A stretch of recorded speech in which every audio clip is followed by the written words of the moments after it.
रसिया आजा हौले हौले रस बरसा जा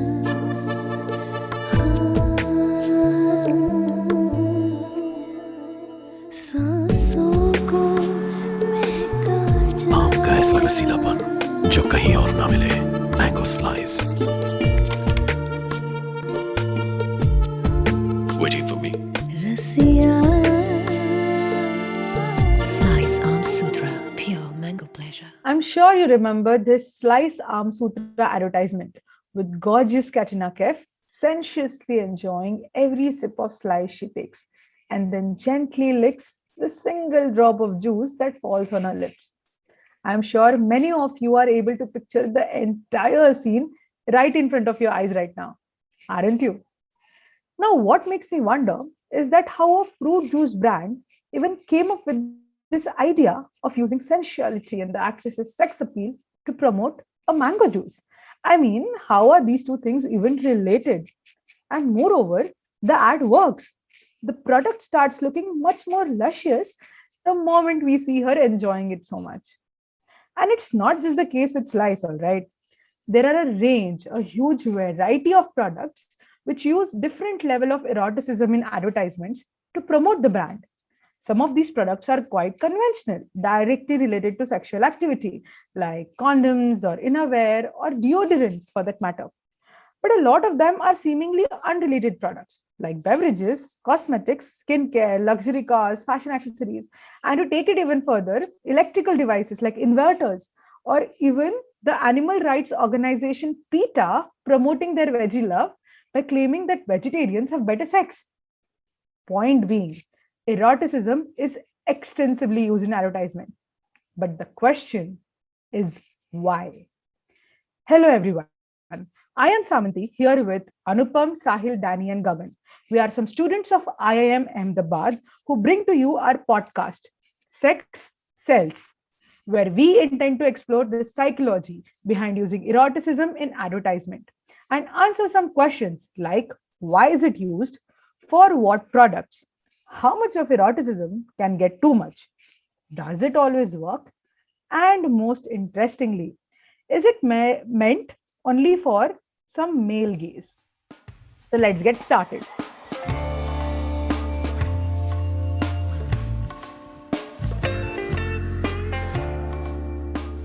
Now, to answer the first question on why is eroticism used so widely in advertisements, we have to refer to the Maslow's theory of hierarchy of needs. To explain this to you super simply, this theory characterizes human needs in 5 different types, each arranged hierarchically in form of a pyramid. The bottommost layer of the pyramid shows the most basic needs of human beings. After fulfilling these needs, humans try to move up the pyramid and strive to fulfill higher and higher forms of needs. Starting from the bottom of the pyramid, the needs mentioned in this theory are number 1, physiological needs, which is air to breathe, water to drink, food to eat, shelter, basically roti, kapda, makan, And then second is the safety needs, the need for security, a job, a stable source of income, health facilities, etc.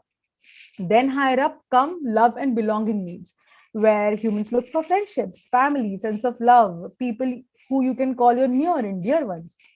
And then up comes the esteem needs, where we look for some respect, some recognition, appreciation, a social status. And then at the top is the self-actualization needs, where after achieving all of the bottom needs, humans desire to become the most genuine form of themselves, live unapologetically and achieve their maximum potential. Now, every human is said to be driven by these needs. Interestingly, sex is the only need which is found in 3 different layers of this pyramid. It is a physiological need, a basic need of human body for reproduction. It also qualifies as a love and belonging need, of course. And lastly, it is an esteem need, considering that a person with a good sexual life and an attractive partner gets respect and a status in society, right? And hence, because sex finds its place in 3 out of 5 layers of human needs, sexual portrayals in advertisements definitely trigger what we call as unconditional behavior of human beings. What I mean is, now that I'm presenting this podcast to you. And then I start talking a little bit like this. Won't you want to listen to me more? You will. I hope so. So, this is what you call as unconditioned behavior. You don't have to think before reacting to sexual cues, it's almost spontaneous. Hence, it acts like an amazing attention grabbing technique and creates a scope for viral publicity. No wonder why advertisers want to use eroticism so excessively in their advertisement. I completely agree with you, Samanthi. I really wanted to listen more of that. Actually, sexual and sensual stimulus affect the human body and its visceral systems deeply and in a tangible way. Many companies have used this to a great advantage for themselves. Studies show that there are direct connections between people viewing sensuality in ads and their decision making during purchases. Not only that, but their entire consumption behavior can be molded according to the needs of the company itself. Companies have become extremely cognizant about trade-offs between the awareness and the purchase intentions. That is, they want to make a good product which calls to the cognitive processing of their customers while using just enough sexuality to induce a purchase led by a consumer's peripheral processing. Some research in 2014 showed it was important for companies to follow the middle path, having moderate amounts which are meaningful for the product, for the brand, and for the final purchase evaluation, while keeping in mind ethical and moral considerations of the ad itself. In 2012, research on effect of eroticism on positioning of a product showed that people respond when it is used in a playful and fun manner. This positioning is also extended to the brand itself. They have also responded better when the product was a luxury item and the ad encouraged the consumers to drop their inhibitions and be free. In a 2007 paper, men have shown to discount their future more with such ads. That is, they tend to make more expensive purchases today because they overestimate its present value due to the eroticism used in the ad. So they are best used for high value products like cars, perfumes, and watches. They are far more vulnerable to impulse buying after experiencing sensual stimuli of any kind and are more prone to risky behavior despite cognitive evaluations of choices. Sahil and I actually were having a chat exactly about this the other day. A 2015 study shows that men were purchasing products of all kinds, those which are naturally related to looks and sensuality, like perfumes, watch, clothing, which are called high fit products, as well as those that weren't, like mineral water and cereal bars. As long as there was a female model in the ad displaying high levels of eroticism, men were buying it. Women, surprisingly, liked and hated both models equally. Anytime eroticism was high, their purchase intentions dropped for both high as well as low fit products, irrespective of the gender of the model itself.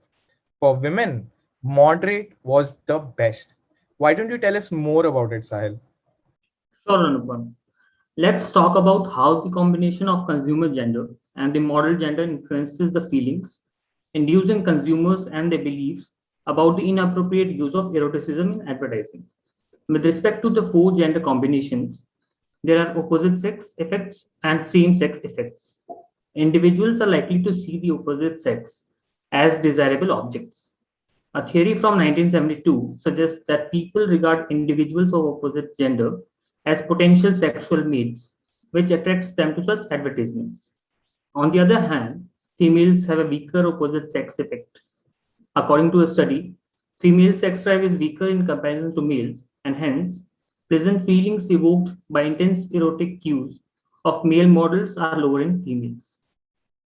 Now, if we talk about the same sex effects, females are capable of projecting themselves in the place of female models who are seen as desired objects. Cues from female models thus produce positive effects on women. On the other hand, there is a negative same sex effect in men. Heterosexual men have a stronger homophobia as compared to women.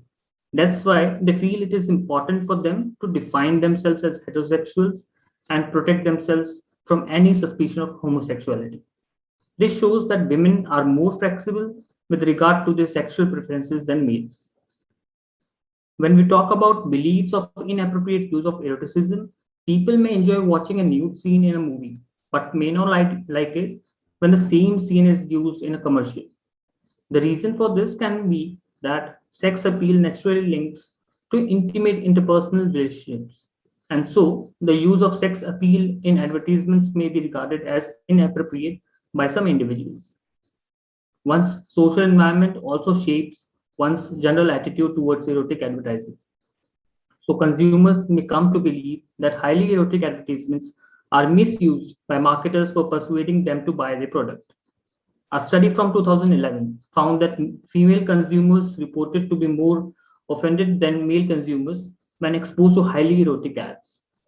This shows how easily the beliefs about inappropriate use of eroticism in the ads can be triggered, thus affecting the purchase decision. However, if we talk about how consumers evaluate products shown in such ads, a study found that product evaluations of male consumers became more favorable as the level of eroticism shown in the ad increases.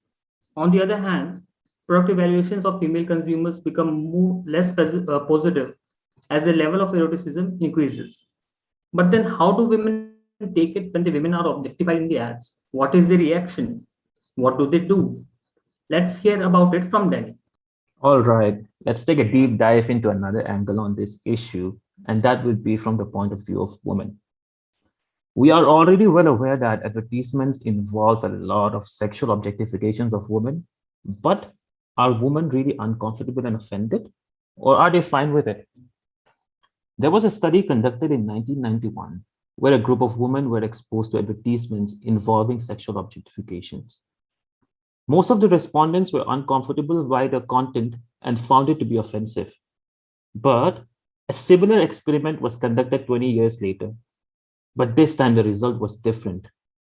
The respondents accepted the fact that sexual objectification still exists, but they perceived it as a form of expression and empowerment. They were less offended than their counterparts 20 years before. Some researchers label the shift as a direct impact of sexual liberalism. The studies also found that the type of advertisement has minimal effect on the purchase intention.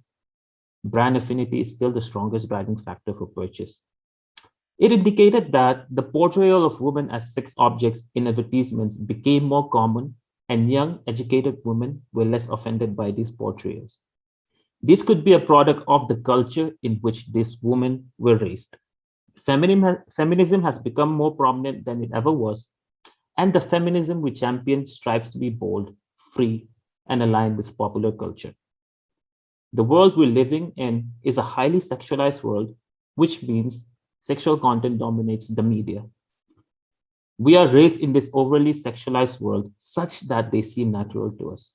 But this begs the question whether marketers and advertisers should take moral responsibility on their shoulders. Let me be honest, Danny. So far, it's evident that sex and erotic symbols are frequently used in marketing. Not surprisingly, most commercials targeted to young people include sex and erotic symbols to attract attention and to support the appeal of the brands. But the question is, can this approach be used every time? Let's try to discuss on this more and relate it with sexuality and brands. If we talk about societies in general, parents of today's teenagers grew up in a time of censorship where any reference to sexuality was prohibited. This is not the case with the current generation as of now. Sexual and erotic content is accessible in everyday's life at today's point of time. Surrounded by uncomfortable parents with different sets of experiences, develops specific perceptions of sexual and erotic motives. For example, adolescents are just forming their relationship towards sexuality. An erotic ad plays and their parents are around. Imagine the first relationship they develop towards sexuality. The same ad would give some sort of pleasure if watched alone, and if watched multiple times, the same ad can probably promote an expression of hostility. Sexuality, thus, can have many roles and motives, both psychological as well as social psychological, and not all are positive. How does a brand draw a line then? How do they identify when to use, when not to use, since perceptions towards such ads are subjective? Let's take newly launched brands. Should they use erotic ads for products? There is no such necessity. Research says that young people are more tolerant to well known brands, and using sexual motives does not damage their long term positive relationships towards the brand. It's like your best friend does a mistake and you say, he's a fool, but he's my fool. A lot depends upon the type of sexuality in that. If sexuality is linked with love, it is observed that it increases the probability of positive acceptance. Brands that use just sex are thought of with an intention. These are here just to sell, just to earn money, and does not build long-term value addition. Further, using pure sex or nakedness just to attract attention is perceived as easy and cheap. This model destroys the perception of the brand and its quality, especially for lesser known brands. Some categories are, naturally connected with sexuality, like fragrances, cosmetics, sometimes even ice cream. And the chance of negative influence is very low. It is the brands with neutral image like banking, travel, that needs to take care of the context. It's at the end of the day, perception. It's all about perception. The brand needs to understand that values are a big factor for brand image. Some people will always have a negative outlook towards sexuality and they'll refuse everything. The relation between using sexual motives in ads and brand bonding is thus very ambiguous. But the important thing for brands to consider is knowing where to draw the line and still increase retention. These days, people are bombarded with sexual and erotic topics every day, so that sometimes they do not realize it's something very special, thereby losing their sense. Usage of humor always helps in retention. If you want to use sexuality, it is observed that higher priority should be given to linking it with human love. That's the first priority. And adding a humor element to it will shoot up its reach. That's a great point, Gagan. Ethics and moral implications are something we all need to think on. Now, having discussed all of these points and like all of the inputs from all of you all, there are a lot of ads that use sensuality and in humorous way or in a romantic way that are like rushing in my mind. And I'm sure like all of you are thinking about the same as well. So we'll take a break right now. And after the break, we shall come back and talk about some memorable ads that use eroticism and discuss how we all feel about it.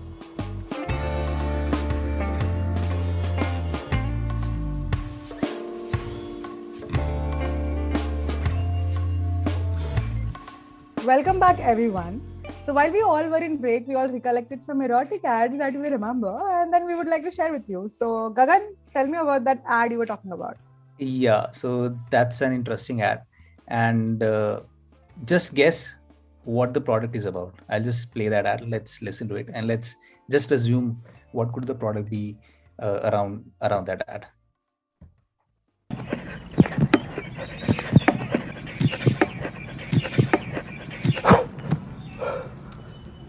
Hey, burnt enough for the day? No, I need to burn 350 calories more.